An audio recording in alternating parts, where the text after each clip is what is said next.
Welcome to our tutorial for using the Video Enhanced Classroom.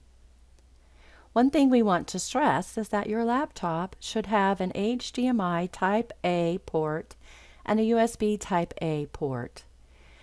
And if it does not, you will need an adapter, as you see here.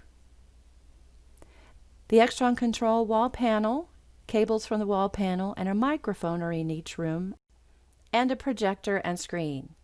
On the camera remote, press 1 for the camera, and then you can use the presets shown here, preset 1, preset 2, and preset 3 for different areas of the room.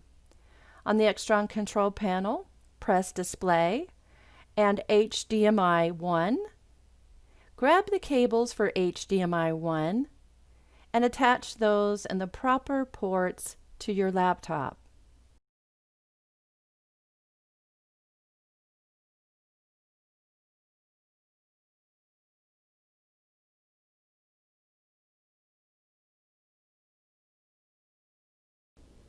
Each of the microphones that are provided, Shure lapel mic and body pack mic, you will need to turn them on to use them. On the Shure mic, it's just sliding the top button, and on the body pack mic, it's actually opening the case and pressing that red button for a couple of seconds. Across the top, there is a mute button that you slide on and off. Let's look at the video conferencing software. In WebEx, you will select the settings here in the lobby to go in and be sure you're pointing the speakers to HDMI, the microphone to USB, and the camera to AVer 520 Pro. Here in Zoom, you're going into the settings, choosing video. Notice the camera is already here in the device settings as a choice, but you can go back and forth between the two.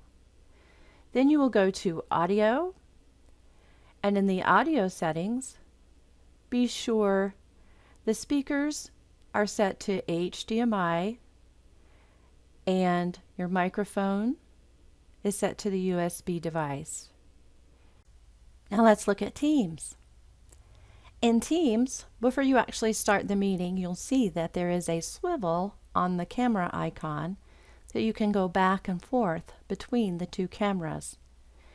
But looking at your device settings, make sure that they are set correctly to the Extron HDMI for speakers, USB audio device for microphone, and your camera is set to AVer 520. As we take a look at Kaltura Capture software, you'll note that it's fairly easy to change the speakers, microphone, and the camera back and forth for the classroom. We need to stress the procedures for leaving the classroom, that you remove the microphone and turn it off, turn off the display, and also that you wind the cables up neatly and place them on the hook. Our OIT help desk is there for your support. Visit our website at support.slcc.edu, call extension 5555, or come by TB 121 for assistance. Thank you for watching our tutorial, and let us know if we can be of any help.